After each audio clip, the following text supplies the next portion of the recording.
Hi everyone, my name is Vyom Nagrani and I am a Director of Product Management at Oracle Cloud. I work on the Database as a Service product, more commonly referred to as DBaaS. I have been with Oracle for 3 years now, and before DBaaS, I led the effort to build out the cloud native services portfolio for Oracle Cloud Infrastructure. Previously, I was a PM lead at AWS and worked across various compute offerings such as Amazon EC2, the Amazon EC2 container service, and most recently AWS Lambda, the serverless compute offering. I hold an MBA from the University of Michigan. And before that, I worked as a developer for a few years and then product marketing for a couple of years. So today I'm here to talk to you about how to measure the success of your product.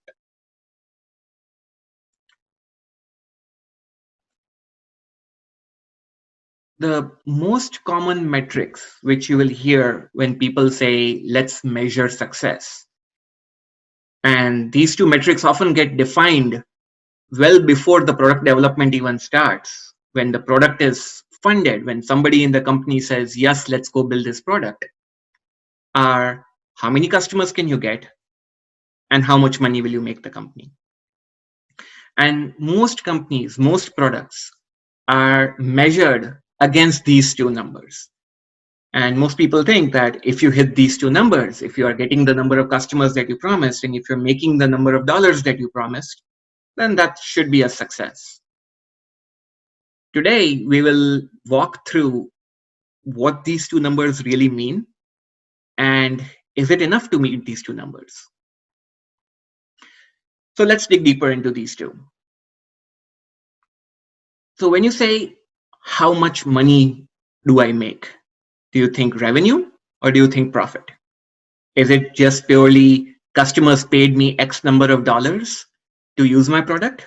Or do you also consider, well, but it actually cost me Y dollars to offer that product, and therefore X minus Y is the money that I'm really making? And the answer is it depends. It depends on what type of organization you are in and what type of product you are offering.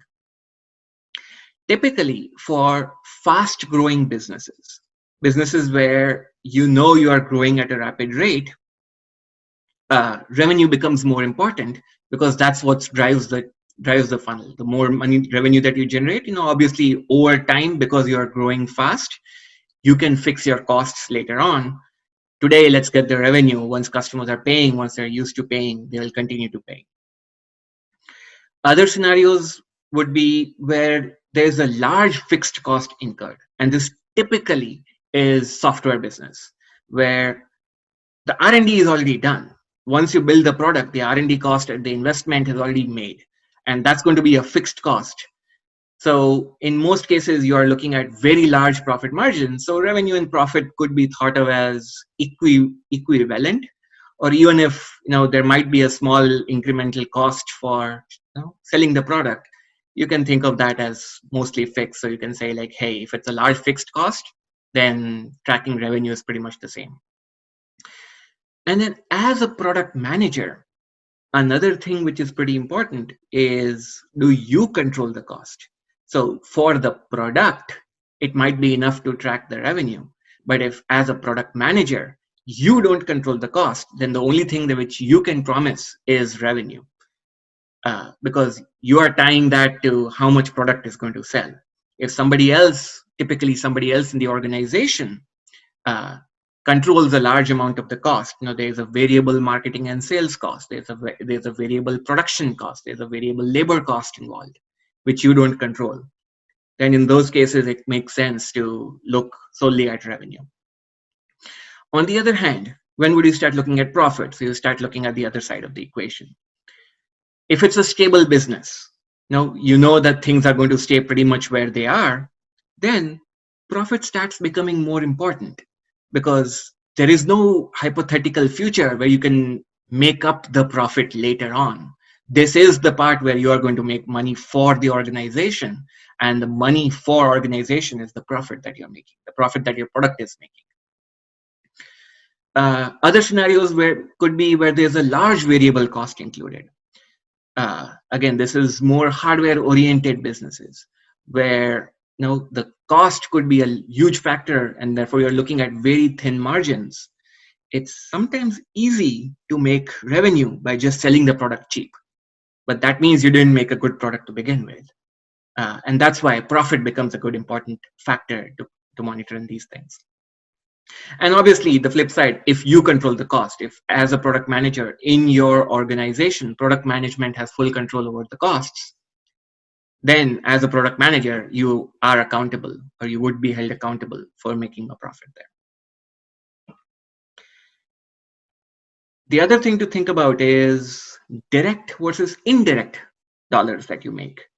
So direct dollars obviously is what customers directly pay for your product. I sold a hardware box, customers paid me this for this hardware box, and this is the money that hardware box made. I am selling a service, this is a customers paying for this service, and therefore customers are going to this is the direct revenue which I'm going to count, or the direct dollars which I'm going to count. But there's also this indirect dollars which you are making for the company, where customers buy other products and customers pay for other products which they bought because they bought your product.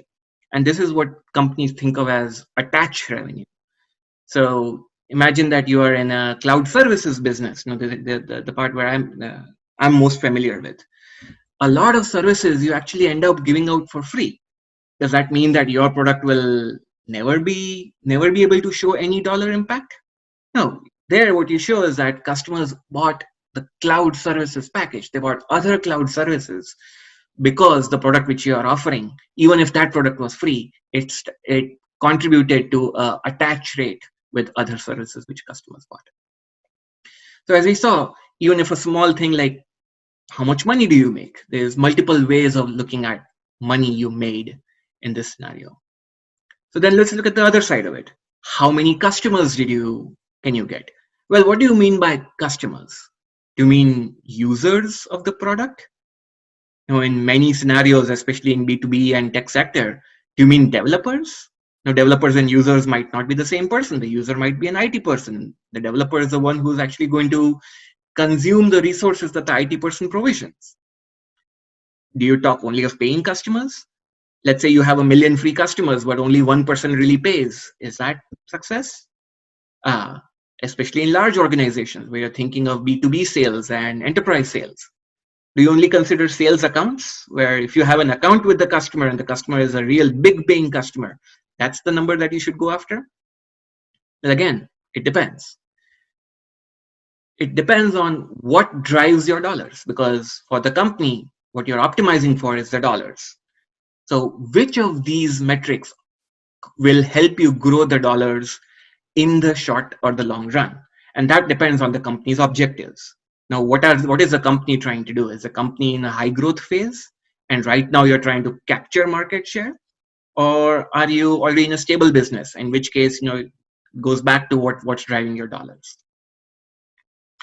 Similarly, it also might depend on what your product's objective are.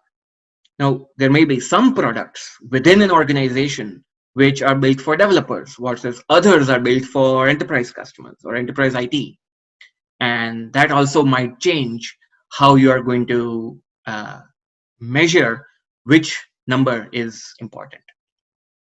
So we saw that the two very simple questions that we looked at, how many customers can I get and how much money can I get, are actually not that easy to answer, because it depends on a lot of scenarios and different types of products which your company offers.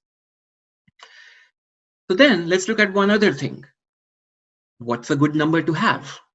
Sure, success depends on these two numbers, but how do you decide what's good enough? So let's take this scenario. Let's take two different products. Product A has 1,000 customers, and whatever definition of customers we ended up using, which is relevant to this product, versus product B had 100,000 customers. Which product is more successful? Well, obviously you think, well, looks like product B is more successful, but that's not that easy to say. How about now? Now, would you say that product B is more successful? No, product B is just a $40 product versus product A is a $5,000 product. When we can think of whatever unit we have, this is $5,000 per month. If you're looking at services which have a recurring revenue, you can think of $5,000 a unit. If it's a one-time revenue, and you can think of those things in different ways. But the point is that just looking at individual numbers, just looking at the number of customers is not good enough as a comparison point. Similarly, just because product A is making more money than product B also doesn't mean that product A is more successful. Because what if the goal of product B was never to make dollars? The goal of product B was to get customers to begin with. Now, product A might be in a stable market and it's an enterprise sales, it's a B2B sale, versus product A is selling to SMBs. And therefore, you expect that customers are going to pay less. However, right now, what you're looking for is adoption. So the point I'm trying to make is that you can't look at these numbers in isolation, obviously. And you also can't look at, just look at one number and say, yes, this is the number that I'm going to chase. And if I hit this number, it's a success. You have to look at how well this product ties to my company's objectives, to my product's objectives. Let's take another example here. Would you consider this product to be successful? Now, let's say this is the dollars or the amount of money that the product is making over time, across the different weeks. This is the amount of money that this product that you are selling is making for the company. This looks like a traditional exponential growth, or what a lot of companies call the hockey stick growth, where for a long time you saw a slow increase and then suddenly it spikes up, and you're going to see a large number of dollars coming in. Again, you can't say just based on one number because it's relative. How about now? The product that you are talking about, the product A which you had exponential growth, but product B over here also had the same exponential growth, just it started with a much bigger base. And therefore now it's making 5 times the amount of money which product A is making. Product C, on the other hand, actually started lower than product A. And for a long time, it actually trailed product A. But the exponent was higher. So now product B is making more money. Product C is making more money. In this case, you still can't say. Now, just based on comparative values, you can't say which product is more successful. So let's then go into what are the other success criteria you should look at. And I'm going to walk through a bunch of different scenarios and examples, but you should pick the ones which are relevant for your product, relevant for your industry. This is just a sample set. Obviously, you could think of some more, but just wanted to give you quick insights that it's not very easy to say just based on a few numbers whether the product is successful or not. So let's dig into some of these things. Now, the two very common ones a lot of people use. Now, the first one being customer feedback. What are customers saying about my product? Now, this could be both qualitative or quantitative. Qualitative, obviously, it's gives you a better feeling. It gives you something tangible, which you can intangible, which you can try to comprehend, versus quantitative numbers in many cases are harder to get at, but can also allow you to do a clean benchmarking and have no ambiguity in there. So how would you get some of the qualitative inputs? Most of the times product managers are on calls with customers. You're talking to customers. You're trying to get feedback from customers. What's the tone of those conversations? Are customers complaining? Are they inquisitive? Are they happy with the product? Are they asking for more? And that you can try to gauge as, if customers are happy, and happy being the key word here, you could say that the product is successful. Similarly, how many customers are willing to be a reference for you? Not a specific customer, but what is the news coverage about your product in general saying? Now, are you seeing more positive coverage or negative coverage? Now, what are people saying on social media? Are they saying good things or are they saying bad things about your product? Now, some of these could be quantitatively measured, versus others are kind of harder to get at. Now, for example, one common score which a lot of people use to quantitatively measure what customers say is the Net Promoter Score. And that involves a series of questions which your marketing team can ask the customer of how likely is this customer to actually promote your product to other customers. You can try to get that number of support requests or number of questions customers are asking. The more support requests, the more questions they have, you can say that they're not as happy with your product. On the other hand, how many comments and how many positive reviews that customers are leaving for your product, that could be used as a positive reinforcement. The more reviews, the more comments I'm getting, assuming that they are positive, that's better. And social media doesn't have to be qualitative. Social media analytics can actually get you to a very quantitative way of measuring customer happiness. So one big category was customers. The other one is, how are you doing against your competition?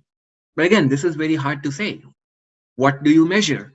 We just saw that even when you have two clear numbers to compare, when you have how many customers and how many dollars, that's not easy to measure either, because in different scenarios you might see that a smaller number may be better or a bigger number might not be the best thing that to go after.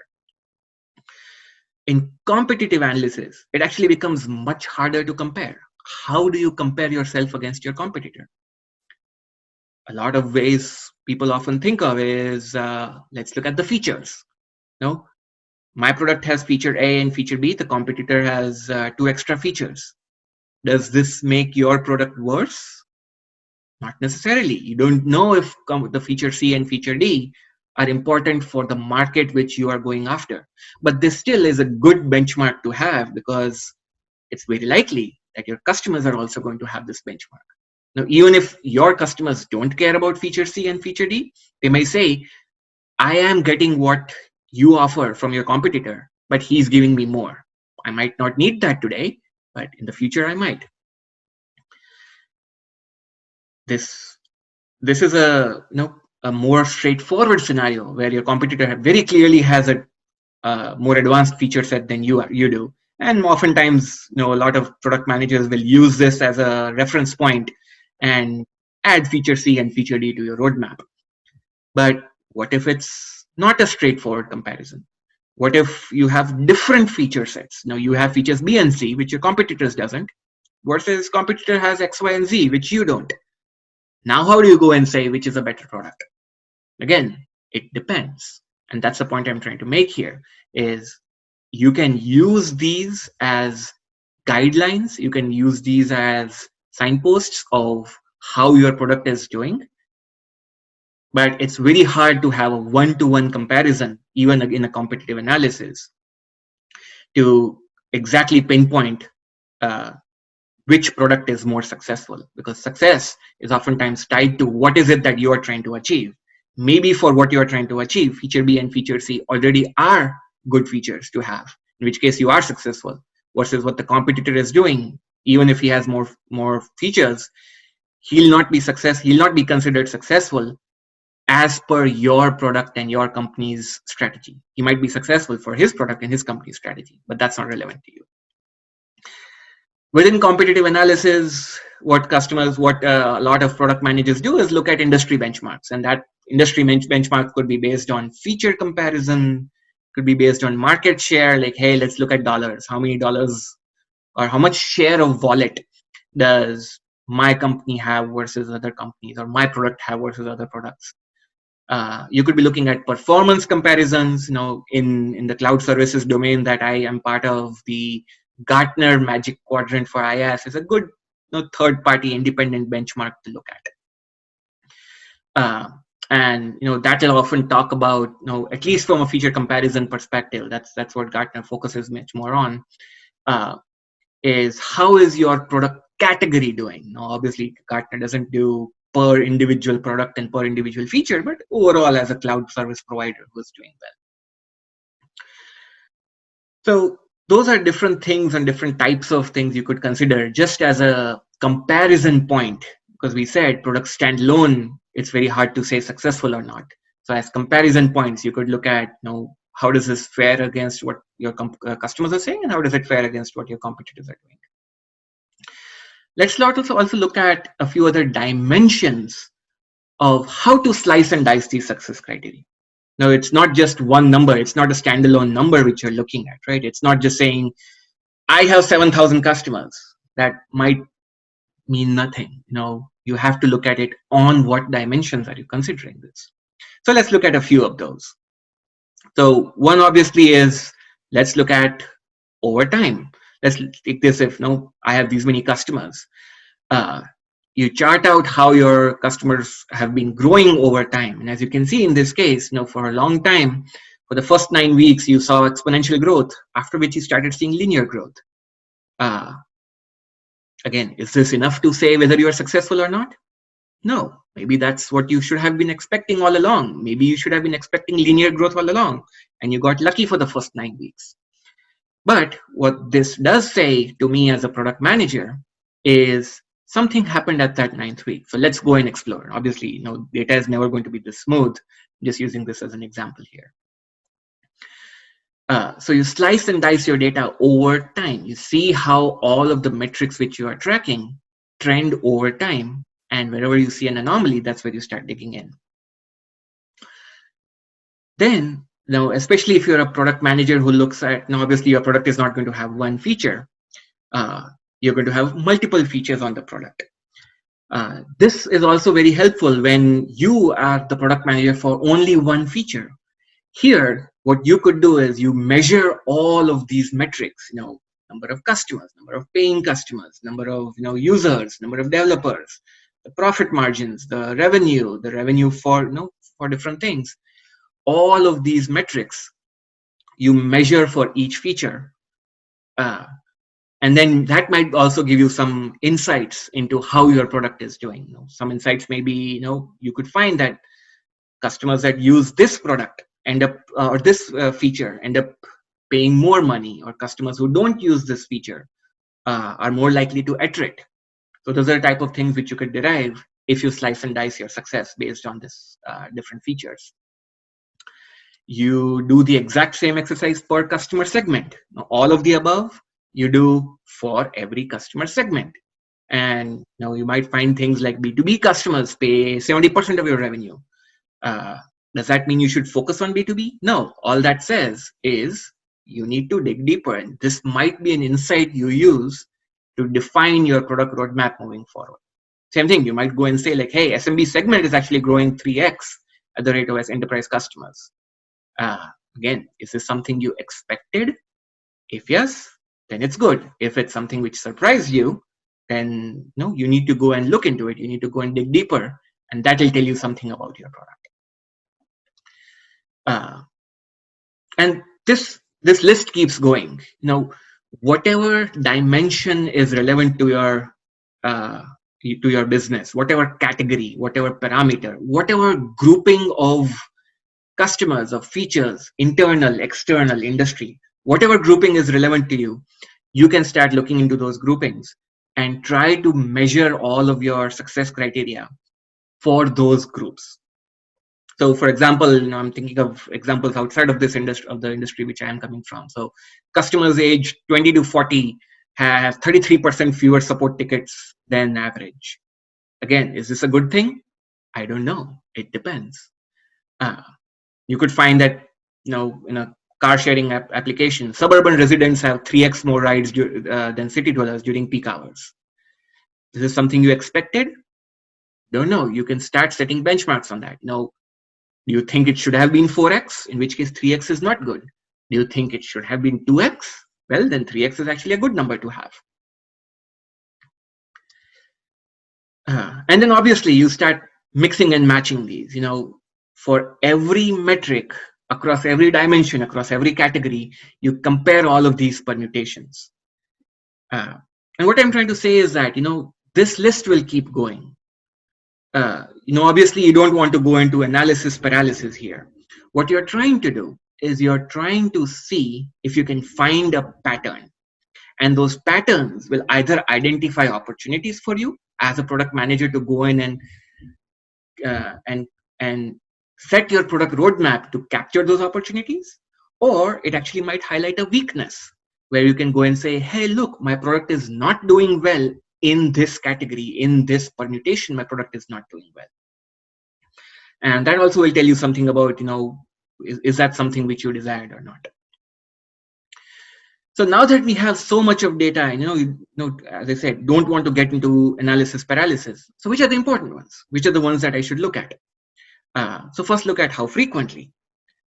And I'd like to call measuring success as frequently as possible.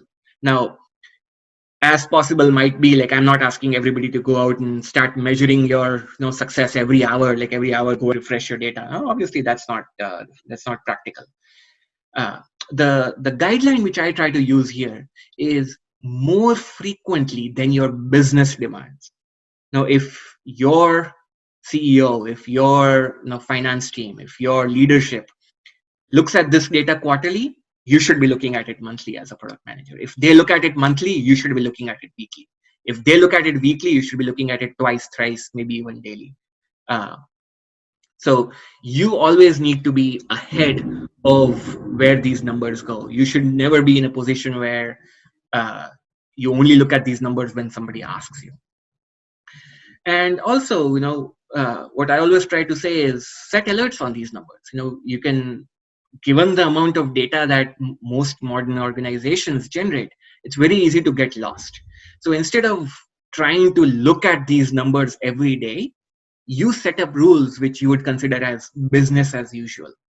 If for the past month, past 1 year, your product has been growing at 1%, whatever metric you use, number of customers, number of developers, number of users, uh, as long as it continues to grow at that's not news. So that's not something that you need to dig deeper into. But when something changes, when that 1%, whether it becomes 0.5% or it becomes 2%, something changed. And you need to make sure that that change that you're doing aligns with your corporate strategy. That change happened because you changed something, or that change happened because something in the industry changed, something on the customer side changed, and you need to adapt your strategy to bring things back to business as usual. So of all of these, which are the products or which are the metrics to consider for changing the product roadmap? And the answer there I always think of is that the ones that tell a story. You are looking for anomalies over time. You're not looking for business as usual, because that means things are going good. Whenever you see some numbers are changing, whenever you see some success criteria which you were on track to meet has changed and you're not on track anymore, or some success criteria which you are not on track to meet, and now you seem to be getting back on track. Now obviously hopefully you did that, and that's a good move that you made as a product manager, and you guided the product roadmap that way. But in either case, that's an anomaly, and those anomalies are the ones which you should be looking at. And typically, because these things change, because business is transient, what is an anomaly today might not be an anomaly tomorrow. If, let's say, your customers' growth was going okay, and then suddenly your customers' growth comes down, that's an anomaly. You go and tweak a product feature to bring the customer growth back on track, then it's business as usual. So then you should stop considering that as part of your product roadmap, unless obviously your business strategy changes. But that doesn't mean you don't stop tracking it. That just means that you go and put it on the back burner, you set an alert for when things change, and only when things change, you come out and really consider that for product roadmap. And then the last thing I want to say here is be paranoid. We just showed that even when you're looking at two simple numbers, dollars and number of customers, it's really, really hard to find and define success just based on those two numbers. There's so many different comparisons you need to look at, so many different ways you can slice and dice your data. You need to look at things over time. You need to look at things in relation to what your product strategy is. So there's always going to be something, there's always going to be some metric which you wish didn't look so bad. There's always going to be something which is not in line with what would look like a pretty successful chart, going up and right. Those are the typical charts everybody likes to look at. There's going to be some metric which isn't doing that. So the goal as a product manager is to stay on top of your business. As a product manager, you are in the driving seat. So what I defined the last insight that I'd like to share is that the success of a product is when you choose which metrics will suck. You chose based on your product strategy, based on your company strategy, that I want my number of developers to grow at this rate. as compared to this other product when you look in this segment across this different industries or these different geographies. Then that number should not suck, because then as a product manager you are not doing your job. You should choose, okay, I am not going to, as a corporate strategy, as a product strategy, I am not looking at SMBs, I am not looking at this age group, I'm not looking at this category, I'm not looking at dollars right now. Only those metrics, obviously they should not, but it's okay if those suck, because there's something else that you're optimizing for. You should be choosing which metrics will be good. And that's how I define the success of a product. Thanks so much for once again for the opportunity. Back to you, Product School, and hope to talk to you folks soon. Looking forward to connect with everybody. Thank you.